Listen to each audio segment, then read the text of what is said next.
Hello बच्चों, आज हम लोग इलेक्ट्रिकल सेल के बारे में स्टडी करेंगे, जिसको हिंदी में बोलते हैं वैद्युत सेल। देखिए, इलेक्ट्रिकल सेल क्या होते हैं। इलेक्ट्रिकल सेल्स, इसको बोलेंगे हिंदी में वैद्युत सेल। तो इलेक्ट्रिकल सेल या वैद्युत सेल क्या होते हैं, इसके बारे में कुछ बातें ध्यान रखिए। पहली बात तो ये होता है storage of energy. Storage of energy यानी सेल जो होता है वो एक्चुअल में एनर्जी का एक स्टोरेज है। और ये सेल एक ऐसी डिवाइस है, it is a device which provide potential difference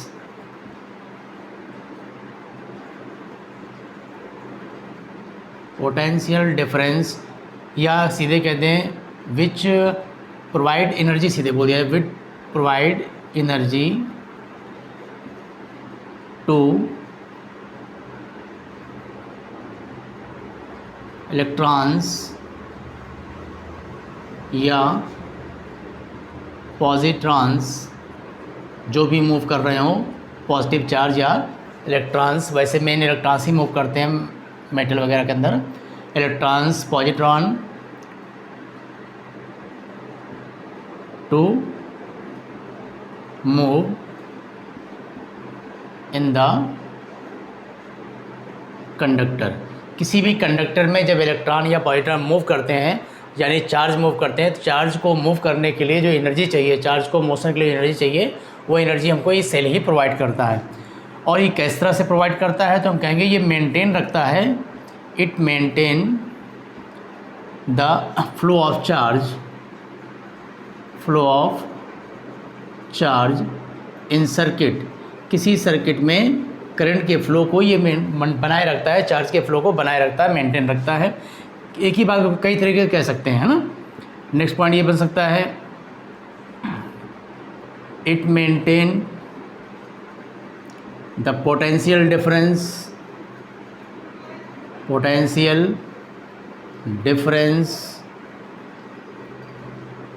due to which electrons moves in the circuit. ठीक, देखो कई तरह से हम सेल को डिफाइन कर रहे हैं। सेल यानी वैद्युत सेल या इलेक्ट्रिकल सेल क्या चीज़ होती है, तो कह रहा है ये एनर्जी का एक स्टोरेज है, ऊर्जा का स्रोत है। ये एक ऐसी डिवाइस है जो किसी भी सर्किट के अंदर, किसी भी कंडक्टर के अंदर इलेक्ट्रॉन या पॉजिट्रॉन का जो फ्लो हो रहा है, जो मूवमेंट हो रहा है, उस मूवमेंट के लिए एनर्जी कौन प्रोवाइड करेगा, ये सेल प्रोवाइड करेगी।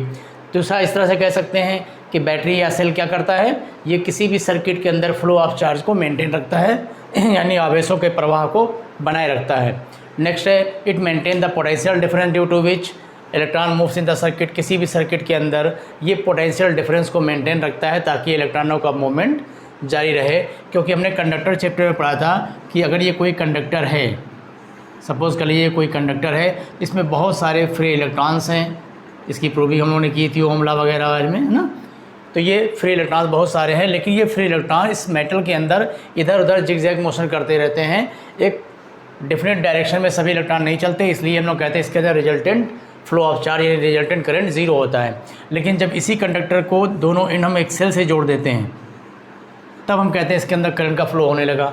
एक्चुअल में होता क्या है कि जब आप सेल कनेक्ट करते हैं, सेल क्या करता है, कंडक्टर के दोनों एंड के बीच में पोटेंशियल डिफरेंस पैदा कर देता है। ये एंड प्लस पोटेंशियल पर हो गया और ये माइनस पर, यानी दोनों एंड के बीच में पोटेंशियल का डिफरेंस आ गया, ये हाई पोटेंशियल और ये लो पोटेंशियल। जिससे क्या होगा, एक इलेक्ट्रिक फील्ड इसके अंदर बन जाएगी और उस इलेक्ट्रिक फील्ड की वजह से हर इलेक्ट्रॉनों के ऊपर एक फोर्स लगेगा और सारे इलेक्ट्रॉन एक साथ एक ही डायरेक्शन में मोशन चालू कर देंगे। तो इलेक्ट्रिक फील्ड की अपोजिट इलेक्ट्रॉनों में फोर्स लग रहा है, सब इलेक्ट्रॉन इधर की तरफ मूव करेंगे, मूव करके इधर पहुंचेंगे और फिर यहाँ से निकल कर फिर इस तरह से इस सर्किट के अंदर एक फ़्लो चालू होगा। तो फ्लो किसकी वजह से चालू हो रहा है, एनर्जी कौन दे रहा है, ये सेल। ठीक, तो सेल क्या करता है एक्चुअल में, देखिए ये जो पॉजिटिव एंड है, अगर यहाँ पर मैं मेन देखो मेन जो करंट बनती है इलेक्ट्रॉनों के फ्लो से। लेकिन समझने के लिए अगर हम मान लें कि यहाँ पर एक पॉजिटिव चार्ज है, अगर इलेक्ट्रॉन इधर मूव कर रहे हैं तो पॉजिटिव चार्ज इधर मूव करेगा। इस पॉजिटिव चार्ज को लेके अगर सेल का मैकेनिज्म समझें तो आसानी समझ में आता है कि अगर ये पॉजिटिव चार्ज है और यहाँ पर बैटरी जो जोड़ी गई, जो सेल जोड़ा गया, अगर उसका पोटेंशियल V है, सपोज करो यहाँ का पोटेंशियल V और यहाँ का 0, यानी दोनों इनके बीच में पोटेंशियल डिफरेंस कितना हुआ V का। तो यहाँ पर जो भी पॉजिटिव चार्ज होगा, हमने पढ़ा है कि जब किसी चार्ज Q को पोटेंशियल डिफरेंस यानी वोल्टेज V दे दिया जाए तो उसके पास एनर्जी कितनी आ जाती है, QV।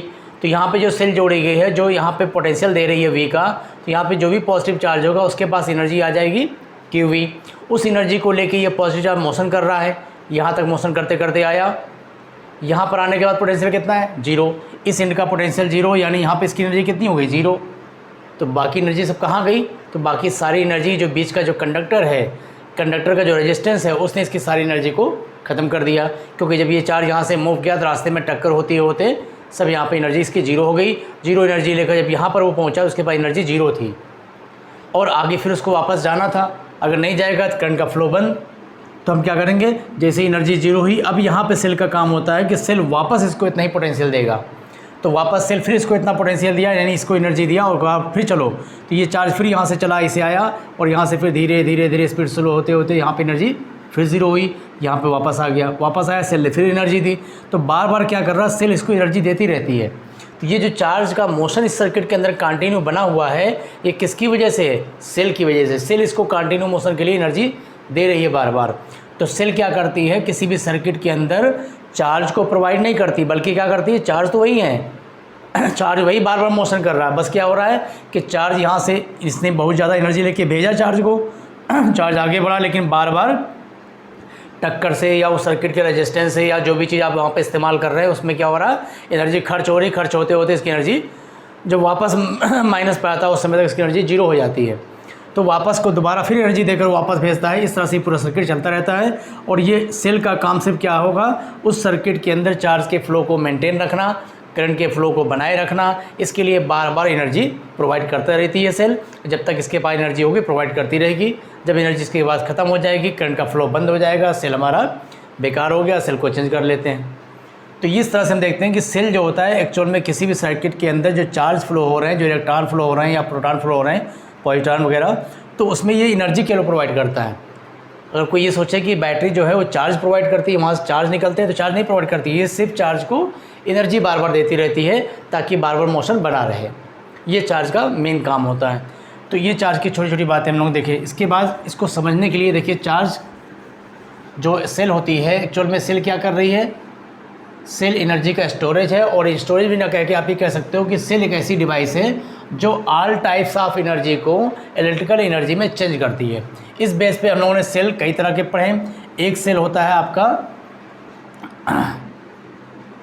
इलेक्ट्रोकेमिकल सेल, विद्युत रासायनिक सेल जिसको बोलते हो ना, इलेक्ट्रोकेमिकल सेल। ये कैसा सेल है, ये एक ऐसा सेल है जो केमिकल एनर्जी को इलेक्ट्रिक एनर्जी में कन्वर्ट करेगा, विद्युत रासायनिक सेल है ना। इसी तरह से आपका जैसे सोलर सेल सुनते हो, सोलर सेल, सोलर सेल क्या करेगा, जो सोलर एनर्जी को यानी सूर्य की ऊर्जा को विद्युत ऊर्जा में बदलता है, तो ये जो कन्वर्ट करेगा सोलर एनर्जी को इलेक्ट्रिक एनर्जी में। इसी तरह से आता है फोटो सेल, फोटो सेल जो लाइट एनर्जी को इलेक्ट्रिक एनर्जी में कन्वर्ट करेगा, लाइट एनर्जी को इलेक्ट्रिक एनर्जी में, इलेक्ट्रिक एनर्जी। ये आपका सोलर एनर्जी को इलेक्ट्रिक एनर्जी में चेंज कर रहा था। ये आपका केमिकल एनर्जी को इलेक्ट्रिक एनर्जी में चेंज कर रहा है, ठीक। इसी तरह से एक थर्मोकपल भी होता है, थर्मोकपल सेल। ये क्या करता है, हीट एनर्जी को इलेक्ट्रिकल एनर्जी में चेंज करता है। इस तरह से सेल बहुत तरह के पाए जाते हैं, ठीक है। सेल काम क्या करता है, सिर्फ एनर्जी को चेंज करता है इलेक्ट्रिक एनर्जी में। जो केमिकल एनर्जी को इलेक्ट्रिक एनर्जी में चेंज करे उस सेल का नाम है इलेक्ट्रोकेमिकल सेल। जो सोलर एनर्जी को इलेक्ट्रिक एनर्जी में चेंज करे उसका नाम है सोलर सेल। जो लाइट एनर्जी को इलेक्ट्रिक एनर्जी में चेंज करेगा वो फोटो सेल, जिसको आप प्रकाश सेल भी कहते हैं ना।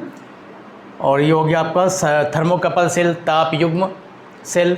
तापीय सेल में क्या होता है, इसमें हीट एनर्जी को इलेक्ट्रिक एनर्जी में कन्वर्ट किया जाता है। अब किसी भी सेल की जो पूरी मैकेनिज्म है, उसकी सेल की जो प्रक्रिया है, उसको समझने के लिए हम इस सेल का एग्जांपल लेके समझने की कोशिश करेंगे, इलेक्ट्रोकेमिकल सेल। अच्छा देखिए, जो सेल का जो कॉम्बिनेशन होता है ना, उसी को हम लोग बैटरी बोलते हैं। एक से ज़्यादा सेल ज्वाइन कर दिए जाए तो उसी को हम लोग कह देते हैं बैटरी। तो बैटरी का भी सिद्धांत पूरा ही होगा, कोई बैटरी पढ़ के मतलब कह के पढ़ो या सेल कह के पढ़ो, उससे कोई डिफरेंस नहीं है। दिमाग में रखना है कि एक से ज़्यादा सेल को ही बैटरी कहा जाता है, ठीक है। तो इसके आगे का जो बात है, तो इसको इस सेल को पूरा समझने के लिए हम लोग क्या कर रहे हैं, इलेक्ट्रोकेमिकल सेल को थोड़ा सा एग्जांपल लेके समझते हैं, उससे सारी बातें सेल की हम लोग समझने की कोशिश करेंगे। देखिए, इलेक्ट्रोकेमिकल सेल जो है ये क्या होता है, एक बर्तन है जिसको आपने केमिस्ट्री पढ़ा होगा वोल्टामीटर के नाम से।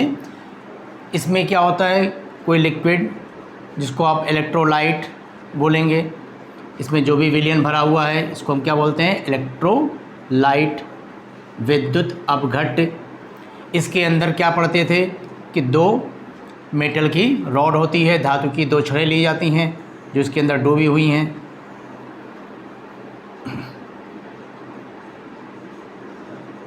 एक रॉड इधर दे दिया गया, दो मेटल की रॉड इसके अंदर डुबा दी जाती हैं, ये लिक्विड को बोल दिया इलेक्ट्रोलाइट, विद्युत अपघट्य। इसमें से इसके अंदर, इस इलेक्ट्रोलाइट के अंदर कुछ केमिकल रिएक्शन होते हैं। उस रिएक्शन की वजह से क्या होता है, इसमें से एक मेटल पर पॉजिटिव आयन इकट्ठा होने लगते हैं, एक पर नेगेटिव आयन इकट्ठा होने लगते हैं। एक को आप एनोड बोल देते हो, एक को कैथोड बोल देते हो। और जब इन दोनों पिनों के बीच में एक्सटर्नल कोई कनेक्शन कर दिया जाए, ये एक वायर यहाँ से लिए, यहाँ पे एक रेजिस्टेंस लगा दिया गया, बल्ब वगैरह जो भी कुछ लगा दिए, बल्ब मान लीजिए लगा हुआ है, इसके वापस जोड़ दिए तो हम देखते हैं इसके अंदर करंट आने लगती है और बल्ब जलता है। इसमें से एक एंड मान लीजिए पॉजिटिव है, एक एंड आपका नेगेटिव है। एक को आपने कैथोड कहा है, एक को एनोड कहा। यहाँ से करंट ऐसे चल रही है, करंट की डायरेक्शन ऐसे। अगर करंट ऐसे चल रही है, इसका मतलब जो इलेक्ट्रॉन फ्लो हो रहा होगा वो ऐसे फ्लो हो रहा होगा, है ना। तो जब इलेक्ट्रॉन ऐसे फ्लो हो रहा है, अच्छा चाहिए। अब बात यहाँ पे आती है कि ये जो दो रॉड है, दो मेटल की रॉड, इनको हम लोग क्या बोलते हैं, इलेक्ट्रोड। दोनों का नाम हो गया मिला के इलेक्ट्रोड्स, ठीक। इसमें से एक कैथोड हो जाता है, दूसरा एनोड हो जाता है। ये सब पूरा केमिस्ट्री में डीपली पढ़ाया जाता है। यहाँ पे बस आपको इतना समझना है कि जब इलेक्ट्रॉन्स का फ्लो होगा और इसके अंदर करंट बनेगी, इस सर्किट में मान लीजिए करंट इधर आ रही है आई, तो ये चार्ज के फ्लो होने से आ रही है, तो इलेक्ट्रॉन का फ्लो मान लीजिए ऐसे चल रहा है इस तरह से। तो बाहर तो समझ में आ रहा है कि भाई यहाँ से इलेक्ट्रॉन निकल के ऐसे ऐसे यहाँ पर आया, लेकिन जो अंदर होगा, अंदर इलेक्ट्रॉन इस लिक्विड से होते हुए यहाँ से यहाँ तक पहुँचेगा। तो जब तक इलेक्ट्रॉन यहाँ से ऐसे घूमते फिरते यहाँ पर आया था, उसकी एनर्जी ख़त्म हो गई थी। दोबारा सेल ने फिर उसको धक्का मार के एनर्जी इधर किया। या प्लेट के हिसाब से अगर समझना है आपको, तो आप इस तरह समझ सकते हो, एक प्लेट यहाँ पॉजिटिव से भरी हो जाती है, एक प्लेट मान लीजिए नेगेटिव आयन से भरी हुई है, ठीक है। इसमें जो है इलेक्ट्रॉन्स, मान लीजिए यहाँ पे एक इलेक्ट्रॉन्स है, ये एक इलेक्ट्रॉन है। इलेक्ट्रॉन को इलेक्ट्रिक फील्ड की वजह से तो इधर पॉजिटिव की तरफ जाना चाहिए था, लेकिन लिक्विड के अंदर इलेक्ट्रॉन ऐसे चलेगा और यहाँ से निकल कर फिर ऐसे जाएगा और इस तरह से फिर ऐसे आएगा, इस तरह से चलेगा, तभी करंट का फ्लो ऐसे होगा। अगर करंट इस तरफ फ्लो हो रही है ऐसे, इसका मतलब इलेक्ट्रॉन का फ्लो तो ऐसे हो रहा होगा। और हम लोग जानते हैं इलेक्ट्रिक फील्ड की वजह से भाई इलेक्ट्रॉन एक नेगेटिव पार्टिकल है, तो ये नेगेटिव की तरफ कैसे जाएगा, नेगेटिव से तो रिपल्सन होना चाहिए और पॉजिटिव इसको अट्रैक्ट करेगा। तो जब इलेक्ट्रॉन यहाँ से निकल के आया, यहाँ से ऐसे चला, इतनी बात तो हमें समझ में आ गई कि यहाँ आया है प्लस पर, ठीक आया है। अब यहाँ से जाने की बारी आई तो इलेक्ट्रॉन नेगेटिव की तरफ नहीं जा सकता, क्योंकि इलेक्ट्रिक फील्ड पॉजिटिव क्या करेगा, इसको अट्रैक्ट करेगा, ये इसको रिपेल कर रहा है, तो ये उधर जाएगा ही नहीं। तो इसका मतलब यहाँ पर कोई ना कोई एक ऐसा प्रोसेस हो रहा है, कोई ना कोई ऐसी प्रक्रिया हो रही है जो इसके इलेक्ट्रिक फील्ड के से भी ज़्यादा ताकतवर है, क्योंकि इलेक्ट्रॉन के ऊपर जो इलेक्ट्रिकल फोर्स लग रहा है, ये नेगेटिव इलेक्ट्रॉन होते हैं। ये पॉजिटिव रॉड थी तो इलेक्ट्रॉन को इधर खींच रही है, जाने नहीं दे रही, जबकि इलेक्ट्रॉन को इधर पहुंचना है। और हम लोग जानते हैं इलेक्ट्रॉन इधर पहुंचता है, क्यों पहुंच जाता है, तो एक्चुअल में इस लिक्विड के अंदर जो केमिकल रिएक्शन होते हैं, उस केमिकल रिएक्शन से इतनी ज़्यादा एनर्जी मिलती है इलेक्ट्रॉन को कि वो एनर्जी इलेक्ट्रिक फील्ड के इफ़ेक्ट को ख़त्म कर देती है, या हम कहेंगे उसके बाद इतनी ज़्यादा एनर्जी है कि इलेक्ट्रिक फील्ड इलेक्ट्रिक फोर्स के अपोज में भी वहाँ तक ये पहुँच जाता है। और यहीं पे सेल का मेन काम चालू होता है कि इसको इतनी ज़्यादा एनर्जी दे कि इलेक्ट्रिक फील्ड के अपोज में ये इलेक्ट्रॉन यहाँ से यहाँ तक पहुँचे। यहाँ से पहुँचने के बाद फिर यहाँ से निकल कर इसे आराम से पहुँच जाएगा, यहाँ पे आया, फिर यहाँ पे इलेक्ट्रिक एनर्जी लगी, फिर तेज़ी से इसको झटका मारा गया, यानी इस इलेक्ट्रोलाइट ने क्या हुआ, केमिकल रिएक्शन की वजह से इसको फिर एक झटका दिया गया, फोर्स लगाया गया, फिर ये यहाँ पहुँच गया, फिर यहाँ से निकल कर ऐसे आया, यहाँ पे फिर ऐसे पहुँचा, फिर जब यहाँ पहुँचता है फिर इसको फोर्स लगता है। तो ये जो केमिकल रिएक्शन हो रहे हैं, केमिकल रिएक्शन की वजह से जो एनर्जी बार बार सेल को दी जा रही है, यही सेल का मेन काम है।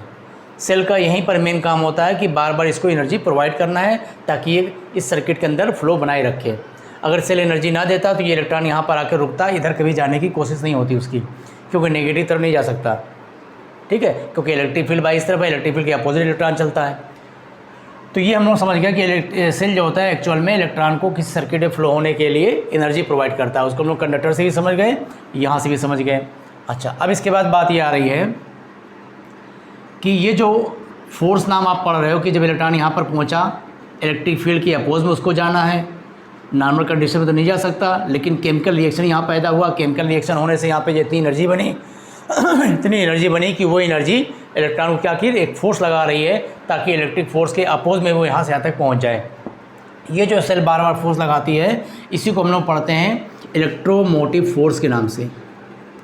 इलेक्ट्रोमोटिव फोर्स, जिसको आप शॉर्ट में पढ़ते हो ईएमएफ, ईएमएफ ऑफ सेल। किसी सेल का ईएमएफ क्या होता है, पूरा नाम इसका होता है इलेक्ट्रोमोटिव फोर्स, विद्युत वाहक बल हिंदी में बोलते हैं, विद्युत वाहक बल।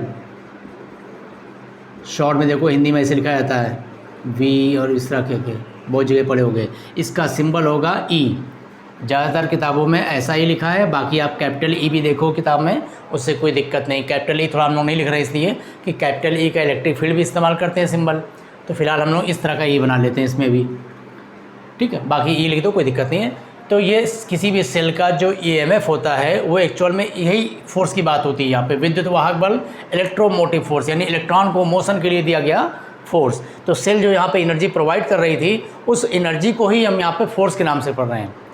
एक्चुअल में क्या है, सेल यहाँ पे एनर्जी दे रहा है इलेक्ट्रॉन को, केमिकल एनर्जी जो बनी उस एनर्जी से इसको एनर्जी मिली ताकि इलेक्ट्रॉन झटके से यहाँ पहुँचा, लेकिन उसको फोर्स के टर्म में हम लोग नाम पढ़ते हैं इलेक्ट्रोमोटिव फोर्स, यानी इलेक्ट्रॉन को मोशन के लिए दिया गया फोर्स। तो एक्चुअल में ईएमएफ की डेफिनेशन आपने पढ़ी होगी कि ईएमएफ क्या होता है, द वर्क डन, वो भी वर्क कौन कर रहा है, सेल कर रही है, किस लिए, इलेक्ट्रॉन को यहाँ तक पहुँचाने के लिए।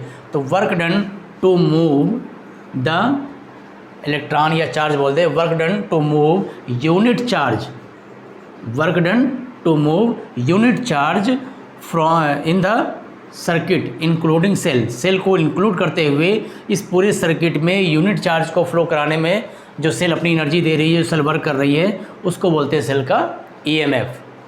ठीक, इसको इस तरह से भी डिफाइन किया जाता है कि ईएमएफ जो होता है एक्चुअल में वो होता है पोटेंशियल डिफरेंस। देखिए नाम है इलेक्ट्रोमोटिव फोर्स, लेकिन ये एक्चुअल फोर्स नहीं है, ये क्या है, potential difference. Potential difference between terminals of cell when no current is drawn from cell। जब सेल से हम कोई भी करंट नहीं ले रहे हैं, उस समय सेल के दोनों टर्मिनल यानी प्लस और माइनस के बीच का जो पोटेंशियल डिफरेंस होता है, उसी को आप कह सकते हो सेल का ईएमएफ। और बाकी डिफिनीशन बुक में आपको क्या मिलेगी, फॉर्मूले के हिसाब से, the work done to move या to rotate a unit positive charge in the whole circuit including cell. इस चीज़ को हम बोल देंगे सेल का ईएमएफ। यूनिट क्या बनेगी इसकी, जूल पर कूलम या वोल्ट, जूल पर कूलम या वोल्ट।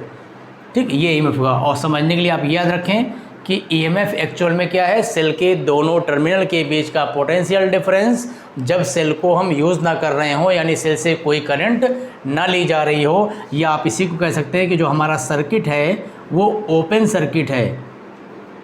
ओपन सर्किट मतलब क्या होता है, सर्किट अभी काम नहीं कर रहा, स्विच ऑफ है।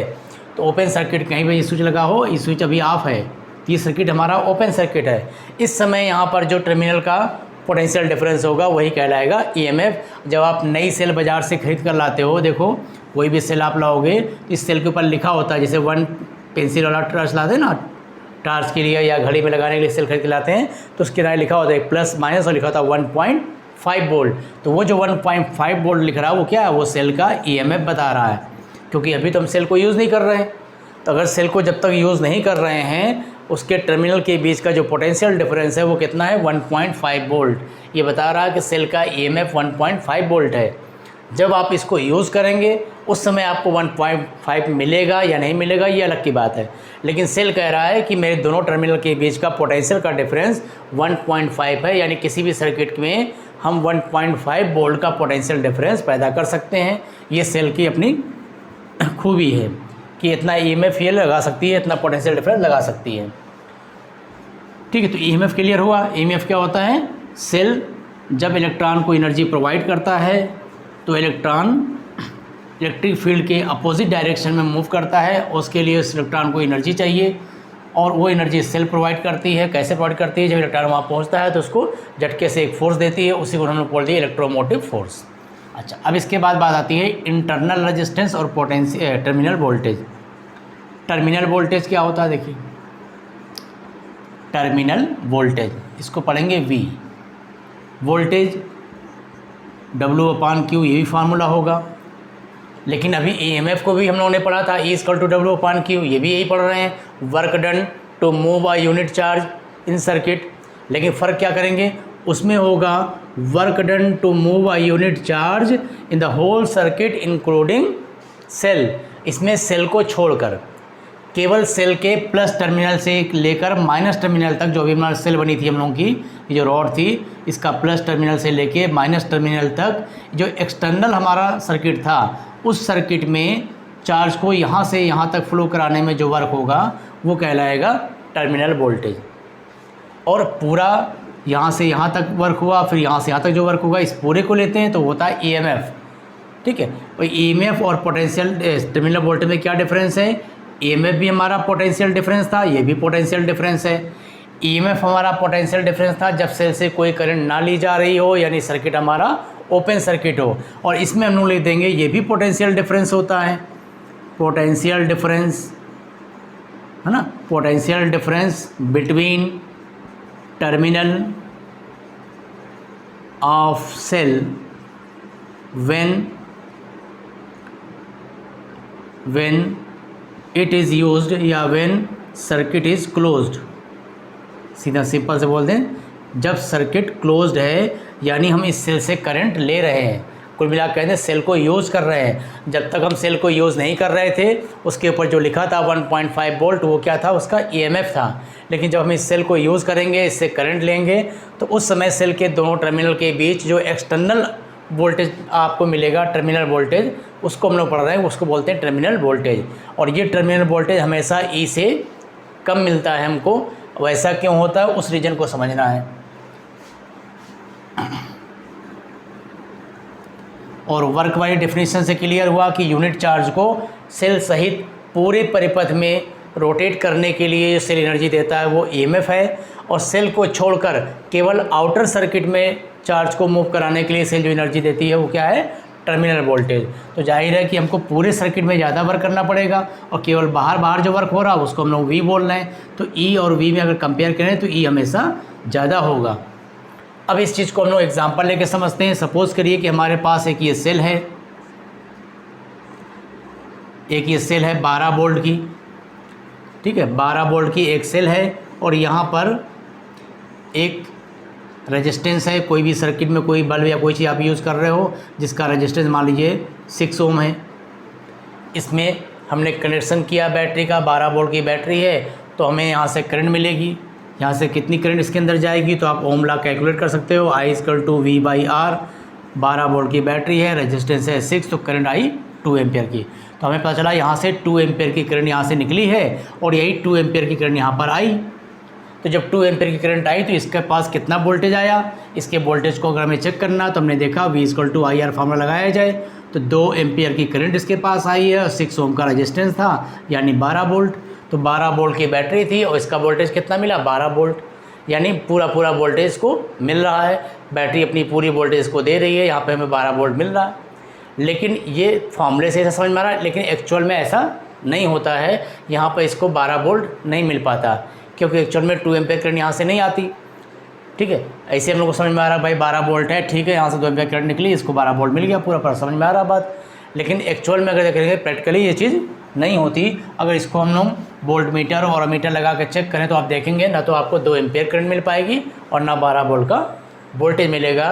तो वो वोल्टेज कम क्यों मिलता है, करंट हमको कम क्यों मिलती है, उसका क्या रीज़न है? उसका रीज़न है एक्चुअल में कि जब आप उसी सेल की बात करें कि सेल में जब बाहर जब इलेक्ट्रॉन यहाँ से निकल के इधर जा रहा था तो वो तो ठीक है, यहाँ से यहाँ तक आया, यहाँ से तक। सेल के अंदर जब गया भाई, बाहर तो हमारा मान लो जो रेजिस्टेंस है वो तो करंट को यूज़ कर ही रहा है, एनर्जी की उसकी डाउन कर ही रहा था। एनर्जी डाउन होते होते उसकी एनर्जी 0 हो गई थी। या कंडक्टर वाला एग्जांपल लेके समझ लें कि ये हमारे पास एक कंडक्टर था, हर कंडक्टर का कुछ रेजिस्टेंस होता है। ये सेल थी, ये सेल यहाँ पर प्लस वोल्टेज था, यहाँ पर 0 मान लीजिए वोल्टेज था। V वोल्ट की सेल थी, ये एंड प्लस V और ये एंड 0। तो यहाँ पे जो भी चार्ज यहाँ पे था उसको इस समय एनर्जी मिली थी QV, और इस एनर्जी को लेके बहुत तेज़ी से गया, लेकिन धीरे धीरे स्पीड स्लो हो रही है, क्योंकि रास्ते में जो इलेक्ट्रॉन है और जो धरायन है उनसे इसकी बार बार टक्कर हो रही, एनर्जी लॉस हो रहा। यानी एक तरह से क्या रुकावटें हैं रास्ते में, और इसी रुकावट को हम लोग किस नाम से पढ़ते थे, रेजिस्टेंस। तो भाई ये कंडक्टर है, तो कंडक्टर क्या, हर कंडक्टर का कुछ रेजिस्टेंस होता है। इस रेजिस्टेंस की वजह से क्या हुआ, इसकी स्पीड स्लो होते होते यहाँ पर जब पहुँचा तो कितना हो गया, 0। इसकी एनर्जी 0, कि 0 पोटेंशियल एनर्जी 0। ये फॉर्मूला समझ में आ रहा ना भाई? एक फॉर्मूला पढ़ते हो, कोई चार्ज Q है उसको V पोटेंशियल दे दें तो उसके पास एनर्जी आती है QV। जैसे इलेक्ट्रॉन के बारे में पढ़ते थे, अगर इलेक्ट्रॉन को V वोल्ट दे तो उसके पास एनर्जी आ जाएगी EV, इलेक्ट्रॉन वोल्ट। किसी इलेक्ट्रॉन को 10 वोल्ट का वोल्टेज दे, एनर्जी कितनी आ जाएगी, 10 EV। 100 वोल्ट का वोल्टेज दे, 100 EV। 0 वोल्टेज दे दे, 0 EV, ऊर्जा ख़त्म, है ना। तो यहाँ पर उसको प्लस का वोल्टेज मिला था, इसके बाद एनर्जी थी, यहाँ पे 0 का वोल्टेज यानी एनर्जी 0 हो गई। तो यहाँ से लेकर यहाँ तक जाते जाते एनर्जी 0 हो गई, तो सारी एनर्जी कहाँ चली गई, इस रेजिस्टेंस में ख़त्म हो गई। इस रेजिस्टेंस से लड़ने में उसने अपनी सारी एनर्जी ख़त्म कर दी, यहाँ पहुँचा, उसके बाद एनर्जी 0, फिर ये धीरे से यहाँ पर आया, सेल के पास रुक गया। सेल ने कहा ठीक है आपकी एनर्जी ख़त्म हो गई, हम फिर एनर्जी दे रहे हैं। सेल उसको फिर एनर्जी देता है, फिर ये बहुत तेज़ी से यहाँ पर मूव करता है, और फिर धीरे धीरे जाते जाते आया फिर 0, फिर यहाँ से आएगा, फिर से एनर्जी मिलेगी। तो बार बार सेल क्या करता है, उसको एनर्जी प्रोवाइड करता रहता है और चाहे से मोशन करता रहता है। तो यहाँ पे तो समझ में आ रहा कि रेजिस्टेंस की वजह से इसकी एनर्जी लॉस हो रही है। लेकिन एक्चुअल में जब इलेक्ट्रॉन यहाँ पर पहुँचा था माइनस पर, और माइनस से प्लस पर सेल के अंदर जब मूव करता है, सेल के अंदर भी तो एक प्लेट से दूसरे प्लेट तक जाएगा, एक टर्मिनल से दूसरे टर्मिनल तक जाएगा। उस बीच में सेल के अंदर का जो इलेक्ट्रोलाइट था, जो सेल के अंदर का मटेरियल था, उसके अंदर जब इलेक्ट्रॉन मूव करते हैं तो वो मटेरियल भी उसके रास्ते में रुकावटें पैदा करता है, यानी वहाँ भी रेजिस्टेंस होता है, और उस रेजिस्टेंस को बोलते हैं सेल का इंटरनल रेजिस्टेंस। तो यहाँ पे एक नया टर्म आपको और मिला, सेल का इंटरनल रेजिस्टेंस, जिसको बोलते हैं आंतरिक प्रतिरोध, internal resistance, symbol small r। Cell का आंतरिक प्रतिरोध, सेल का इंटरनल रेजिस्टेंस। तो ये इंटरनल रेजिस्टेंस, चूँकि सेल का खुद का रेजिस्टेंस है, इसलिए इसका नाम रखा गया इंटरनल रेजिस्टेंस। और इसी इंटरनल रेजिस्टेंस की वजह से क्या होता है, कुछ एनर्जी इलेक्ट्रॉनों की सेल के अंदर ही लॉस हो जाती है। तो सेल जो 12 वोल्ट देने की बात कर रहा था कि हम 12 वोल्ट देंगे, 12 वोल्ट का मतलब हो गया 12 जूल पर सेकंड, यानी 1 सेकंड में हम 12 जूल एनर्जी देंगे। लेकिन एक्चुअल में जब वो 12 जूल एनर्जी देगा, इलेक्ट्रॉन इसे दौड़ के आएगा इसके पास। जब ये 12 जूल एनर्जी देगा तो इलेक्ट्रॉन जब अंदर से मूव करेगा तो कुछ एनर्जी इसकी यहीं पर लॉस हो जाएगी, बाहर निकलने के बाद उसके बाद 12 जूल एनर्जी नहीं बचेगी। ठीक है, तो इसके लिए बोलते हैं आंतरिक प्रतिरोध। सिंबल इसका क्या बनेगा, क्योंकि इंटरनल रेजिस्टेंस सेल के भीतर होता है, लेकिन उसको हम लोग डायग्राम में जब रिप्रेजेंट करते हैं तो इस तरह से बनाते हैं कि ये सेल का प्लस टर्मिनल, ये माइनस टर्मिनल, और यहाँ पे बगल में ऐसे रेजिस्टेंस दिखला दिए। एक्चुअल में ये रेजिस्टेंस सेल के जस्ट बगल में बनाते होता है, सेल के प्लेटों के बीच में। ठीक है, तो ये हमने दिखला दिया कि मान लो 12 वोल्ट की बैटरी है और ये इसका मान लीजिए 1 ओम का इंटरनल रेजिस्टेंस है, और यहाँ पे हमारे पास 5 ओम का एक रजिस्टर लगा हुआ है इस तरह से।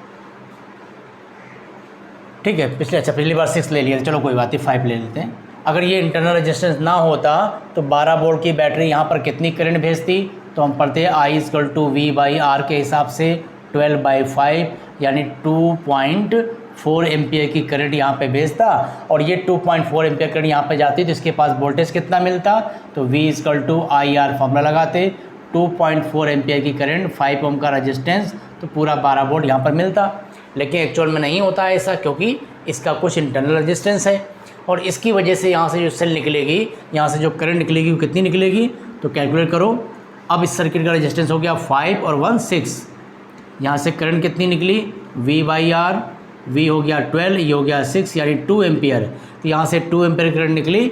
और जब यहाँ पर वोल्टेज चेक करोगे कितना वोल्टेज है, तो यहाँ पर वोल्टेज आएगा I/R से 2 एम्पियर की करंट, 5 ओम का रजिस्टर यानी 10 वोल्ट। तो हम देख रहे थे ये 12 वोल्ट की बैटरी थी, लेकिन यहाँ पे हम वोल्टेज चेक कर रहे हैं, इसको कितना मिल रहा है, देख रहे हैं 10 वोल्ट मिल रहा। बाकी 2 वोल्ट कहाँ गया, वो बाकी 2 वोल्ट यहाँ पर खर्च हुआ सेल के इंटरनल रेजिस्टेंस में। तो ये जो 12 वोल्ट लिखा था, सेल जो वादा कर रही थी कि हम 12 वोल्ट देंगे, ये इसका EMF था। सेल को अगर आप यूज़ नहीं करते तो उस समय उसका EMF पोटेंशियल डिफरेंस कितना था, 12 वोल्ट, उसी को हम EMF बोल देते हैं। जब सेल को हम यूज़ कर रहे हैं तो हमको एक्चुअल में मिल कितना रहा आउटर सर्किट में, केवल 10 वोल्ट, ये टर्मिनल वोल्टेज है। बाकी जो डिफरेंस है वो कहाँ गया, डिफरेंस आपका इंटरनल रेजिस्टेंस में एनर्जी खर्च हो रही है उसकी काउंट करेंगे। तो उसी की बात हो रही थी EMF, और इसमें क्या रिलेशन आएगा, E, V और R, इनमें आपस में क्या रिलेशन है। तो आप यहाँ पे देखिए टोटल कितनी वादा हुआ था सेल के द्वारा, 12 वोल्ट का वादा हुआ था। ये 12 वोल्ट इसने दिया, लेकिन हमने यहाँ पे चेक किया, हमको कितना मिला, 10 वोल्ट। बाकी कहाँ मिल रहा है, इस जगह पे मिल रहा है, बाकी का 2 वोल्ट हमको यहाँ पर मिल रहा है, बाकी 2 वोल्ट यहाँ मिला, क्योंकि 2 एम्पियर की करंट जब यहाँ पर आई तो 2 × 1 2 वोल्ट यहाँ मिला। तो ये जो 12 वोल्ट था ये एक्चुअल में क्या था, ये EMF था। ये 10 वोल्ट क्या है, ये आपका टर्मिनल वोल्टेज, इसको आप V कहते हैं। प्लस यहाँ पे जो 2 वोल्ट खर्च हो रहा है वो किसके फॉर्म में, ये इंटरनल रेजिस्टेंस है R, और इसमें जब करंट गई थी I, तो I × R मिलके 2 वोल्ट बना था, इसको आप लिखते हो I × R। तो ये आपका E, V और स्मॉल r के बीच रिलेशन होता है कि EMF = terminal voltage plus I × R, ठीक। और यह इसी को आप इस तरह लिख सकते हो, V = लिखना है तो V = E - IR। आपको टर्मिनल वोल्टेज यानी किसी सेल से आपको एक्सटर्नल सर्किट के अंदर, एक्सटर्नल रेजिस्टेंस के अंदर कितना वोल्टेज मिलेगा, जितना सेल का EMF होगा उसमें से ये चीज़ माइनस करना पड़ेगा। है तो सेल का EMF ज़्यादा, लेकिन उसमें से इतना माइनस कर दो, क्योंकि इतना सेल खुद यूज़ कर ले रही है, तो हमको आउटर वोल्टेज इतना मिल पाएगा। ये फॉर्मूला होता है V = E - IR। अब इस फॉर्मूले को थोड़ा सा कैलकुलेट करें, थोड़ा सॉल्व करें, तो एक फॉर्मूला हम लोग और यहाँ से निकालेंगे जिसका बहुत ज़्यादा यूज़ करते हैं क्वेश्चन को सॉल्व करने में।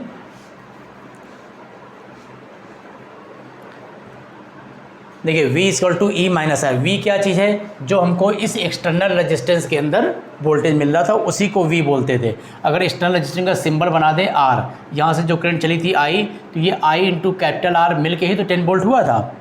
I × R, ये I × R था, और यहाँ पे जो 2 वोल्ट मिल रहा है ये I × स्मॉल r है। तो अगर इसका फार्मूला हम लिख दें तो इसी फार्मूले को लिख सकते हैं, E = V + IR है, और V को आप कह सकते हो I × R, और I हमने यहाँ से कॉमन लिया, R + स्मॉल r,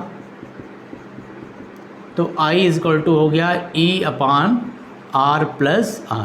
यानी यही रिलेशन आपको इस फॉर्म में भी मिल जाएगा, और ज़्यादातर हम लोग इस फॉर्म में ही यूज़ करते हैं। इस फॉर्मूले का इस्तेमाल कहाँ करते हैं, कोई भी सेल जिसका EMF हमको मालूम हो और उसका इंटरनल रेजिस्टेंस मालूम हो, और इस सेल का हम यूज़ कर रहे हैं किसी एक्सटर्नल रेजिस्टेंस यानी किसी बाह्य प्रतिरोध R में धारा भेजने के लिए, तो ये सेल उस बाह्य प्रतिरोध में कितनी करंट भेजेगा उसका फॉर्मूला हो गया I = E/R + R। इसका कहाँ यूज़ करेंगे, करंट ड्रॉन फ्रॉम सेल, किसी सेल से ली गई धारा, सेल से ली गई धारा। तो किसी सेल से कितनी करंट ली जा रही है उसके लिए फॉर्मूला होता है I = E/R + R। इसको अगर हम लोग सेंटेंस में याद रखें तो फॉर्मूले को इस तरह से पढ़ते हैं, I = टोटल EMF, क्योंकि हो सकता है एक से ज़्यादा सेल लगी हो, अभी हम लोग को सेल का कॉम्बिनेशन पढ़ना है। तो अगर अकेला सेल है तो कोई बात नहीं, EMF अगर एक से ज़्यादा सेल है तो लिखेंगे टोटल EMF। तो सारे सेल मिलकर किसी सर्किट के अंदर कितनी करंट भेजेंगे, फॉर्मूला होगा I equal to total EMF upon total resistance, और इस टोटल रजिस्टेंस में एक्सटर्नल और इंटरनल दोनों शामिल हो गया। तो वर्ड के रूप में, सेंटेंस के रूप में इस फॉर्मूले को हम लोग इस तरह से याद करते हैं कि किसी भी सेल से या कॉम्बिनेशन ऑफ सेल से कितनी करंट आप ले सकते हो, तो उसका फॉर्मूला क्या होगा, टोटल कितने EMF हैं और टोटल रेजिस्टेंस कितना है। ठीक, ये एक बहुत कॉमन सा फॉर्मूला है जो आपने काफ़ी यूज़ किया होगा, अभी भी हमको इसको यूज़ करना है आगे चलकर। तो ये सेल की कहानी हमको समझ में आई कि सेल का जो EMF होता है वो क्या होता है और सेल का जो टर्मिनल वोल्टेज होता है वो क्या होता है। ठीक, याद इस तरह से रखिए कि EMF वो है जो सेल ने दावा किया था कि हम इतना वोल्ट देंगे, यानी इतने जूल पर सेकंड एनर्जी आपको देंगे, लेकिन एक्चुअल में उतनी एनर्जी हम सेल से ले नहीं पाते, क्योंकि कुछ एनर्जी सेल अपने अंदर भी खर्च कर लेती है। तो जो सेल ने वादा किया था वो उसका EMF है, और जो एक्सटर्नल में हमको एक्चुअल में मिलता है वो क्या है, टर्मिनल वोल्टेज। दोनों में डिफरेंस है, E हमेशा ज़्यादा होगा और V है कम होगा, हमको कम मिलेगा। जो डिफरेंस आएगा वो कहाँ जाएगा, वो इंटरनल रेजिस्टेंस में खर्च हो गया। अब ये जो इंटरनल रेजिस्टेंस है ये किस पर डिपेंड करता है, इंटरनल रेजिस्टेंस सेल का आंतरिक प्रतिरोध स्मॉल r, ये किस पे डिपेंड करेगा, इसके बारे में समझ लें कि जो सेल का किन किन बातों पे डिपेंड करेगा। तो पहला इंटरनल रेजिस्टेंस डिपेंड करेगा सेल की जो प्लेटें थी उनकी एरिया के इन्वर्सली प्रोपोर्शनल। सेल के प्लेटों की एरिया जितनी ज़्यादा होगी रेजिस्टेंस उतना कम होगा, है ना भाई। 2 इलेक्ट्रोड हमने लिए थे, इलेक्ट्रॉन यहाँ से यहाँ तक फ्लो हो रहे थे, जितनी प्लेट की एरिया ज़्यादा होगी आसानी से इलेक्ट्रॉन फ्लो हो जाएंगे, एरिया कम होगी तो उतनी कम जगह से ही इलेक्ट्रॉन को जाना है, तो रेजिस्टेंस ज़्यादा हो गया। ठीक है, दूसरा ये डिपेंड करेगा उसके लिक्विड के कंसंट्रेशन पर, लिक्विड की जो सांद्रता है, जो गाढ़ापन है उस पर डिपेंड करेगा। लिक्विड जितना गाढ़ा होगा, यानी इलेक्ट्रोलाइट विद्युत अपघट्य जितना गाढ़ा होगा रेजिस्टेंस उतना ही ज़्यादा होगा। और तीसरा डिपेंड करता है ये प्लेटों के बीच की जो डिस्टेंस है, डिस्टेंस ज़्यादा रेजिस्टेंस ज़्यादा। डी क्या है, प्लेटों के बीच की दूरी, प्लेटों के बीच की दूरी। ठीक है, जैसे इन्वर्टर की बैटरी लोगों घरों में लगी है, देखे होंगे आप, तो इन्वर्टर वगैरह में क्या होता है, एक तो वो पूरी जो बैटरी है वो 6 सेल से मिलकर बनती है। बैटरी जितनी बड़ी लेंगे, एनर्जी स्टोरेज उतना ज़्यादा लेंगे, उतना अच्छा हमें काम करना है। लेकिन बड़ी बैटरी लेने का मतलब है कि उसके दोनों इलेक्ट्रोड बहुत दूर दूर हो जाएंगे। अगर एक ही बैटरी इतनी बड़ी बनाई जाए, 2 इलेक्ट्रोड इतने दूर होंगे, तो प्लेटों के बीच का गैप जितना ज़्यादा होगा, इलेक्ट्रॉन को उतनी ज़्यादा डिस्टेंस चलनी पड़ रही है, और जितनी ज़्यादा डिस्टेंस लिक्विड में चलनी पड़ेगी उतना ही रेजिस्टेंस होगा। तो हम कोशिश करेंगे प्लेटों के बीच की दूरी कम होगा तो आपकी सेल छोटी बनेगी। तो हम लोग क्या करते हैं, बैटरी कैसे बनाई जाती है, सेल के कॉम्बिनेशन से। तो जो इन्वर्टर की बैटरी आपकी इतनी बड़ी बैटरी देखने में लग रही है, एक्चुअल में वो क्या है, 6 सेलों का कॉम्बिनेशन है, छोटे छोटे सेल बनते हैं, और हर सेल में प्लेटें बहुत सारी लगी होती हैं। प्लेटों के बीच का गैप बहुत कम होता है, प्लेटों के बीच का डिस्टेंस जितना कम होगा रेजिस्टेंस उतना ही कम होगा, और हम भी चाहेंगे रेजिस्टेंस कम से कम हो, अच्छा काम करेगा। तो प्लेटों के बीच की डिस्टेंस कम रखी जाती है। उसके अंदर जो इलेक्ट्रोलाइट होता है, जो तेजाब होता है, उसका कंसंट्रेशन जितना बढ़ता जाएगा रेजिस्टेंस बढ़ता जाएगा। इसलिए हम कोशिश करते हैं इसका कंसंट्रेशन ना बढ़े, सांद्रता ना बढ़े। तो आपसे कहा जाता है बीच बीच में उसको पानी डालते रहिए। तीसरा, प्लेटों के बीच की जो एरिया है जो लिक्विड में डूबी हुई है, कि जितनी ज़्यादा डूबी होगी लिक्विड में उतना ही रेजिस्टेंस कम होगा। इसके लिए भी हम लोग बार बार पानी मिलाते हैं, पानी कम हो जाए तुरंत पानी फिर मिला दीजिए। ठीक। चौथा डिपेंड करता है टेम्परेचर पर। अगर टेम्परेचर बढ़ेगा तो इंटरनल रेजिस्टेंस भी बढ़ेगा। ठीक, तो टेम्परेचर बढ़ने पर रेजिस्टेंस बढ़ता है, ये बात तो हमें पहले भी मालूम थी। कोई कंडक्टर होगा उसका भी रेजिस्टेंस बढ़ता है, तो यहाँ भी होगा, टेम्परेचर बढ़ेगा तो रेजिस्टेंस बढ़ेगा। इन 4 फैक्टर के अलावा भाई हमने सारी चीज़ें देख ली कि एरिया ज़्यादा से ज़्यादा लिक्विड डूबा हो ताकि रेजिस्टेंस कम हो, तो हम टाइम से पानी मिलाते रहे, लिक्विड को गाढ़ा नहीं होने दिए, प्लेटों के बीच की डिस्टेंस भी हमने कम से कम रखी, टेम्परेचर भी ज़्यादा नहीं बढ़ने दिया, हमने ऐसी जगह बैटरी रखा जहाँ टेम्परेचर ज़्यादा ना बढ़ पाए। ये सारी प्रिकॉशन रखने के बाद भी जैसे जैसे सेल यूज़ होती जाएगी उसका इंटरनल रेजिस्टेंस बढ़ता जाएगा। एक समय आएगा इंटरनल रेजिस्टेंस इतना ज़्यादा हो जाएगा कि सेल हमारा अच्छा रिजल्ट नहीं देगा, फिर हमको बैटरी को चेंज करना ही पड़ता है। ऐसा नहीं कि इसमें सारी सावधानियाँ आप बरतें तो काफ़ी लंबे समय से चलाएँगे। हाँ, ये अलग है कि ये सारी प्रिकॉशन को ध्यान में रखेंगे तो सेल काफ़ी अच्छे समय तक चलेगी, लेकिन फिर भी एक दिन ख़त्म होना है। यानी इंटरनल रेजिस्टेंस यूज़ होते होते भी धीरे धीरे बढ़ता जाता है। शुरुआत में जब सेल नहीं होती है तो उसका इंटरनल रेजिस्टेंस बहुत कम होता है। जैसे जैसे उसको हम यूज़ करते जाएंगे इंटरनल रेजिस्टेंस बढ़ता जाएगा, उसका बैकअप कम होता जाएगा। कुछ समय के बाद बैकअप बहुत कम हो जाता है, फिर हमें सेल को चेंज करना पड़ता है, बैटरी को चेंज करना पड़ता है। ठीक, तो ये सेल की जो टर्म्स थे हमारे, सेल का ईएमएफ क्या होता है, सेल क्या काम करता है, टर्मिनल वोल्टेज किसे कहते हैं, इंटरनल रेजिस्टेंस क्या होता है, ये सारी सेल की कहानी समझ में आ गई। और इसमें एक फॉर्मूला समझ में आ गया कि जब भी हम सेल को यूज़ करेंगे, किसी सर्किट में जोड़ेंगे, तो सेल उस रेजिस्टेंस में या एक्सटर्नल सर्किट में कितनी करंट देगा उसका फॉर्मूला याद रखना है, I=E/R+R, यानी टोटल EMF टोटल रेजिस्टेंस। ठीक, तो ये सेल के बारे में पूरी जानकारी होगी। अब हम लोग पढ़ेंगे कॉम्बिनेशन ऑफ सेल। तब तक आप इसको रिपीट करें। नेक्स्ट वीडियो में हम लोग पढ़ेंगे कॉम्बिनेशन ऑफ सेल्स, एक से ज़्यादा सेल को हम कैसे इस्तेमाल करके ज़्यादा से ज़्यादा करंट प्राप्त कर सकते हैं। इसके लिए सेल को हम सीरीज में जोड़ेंगे, पैरेलल में जोड़ेंगे, ठीक है, मिक्स ग्रुप पढ़ेंगे कैसे मिक्स करते हैं। ठीक, तो तैयार करिए। Thank you.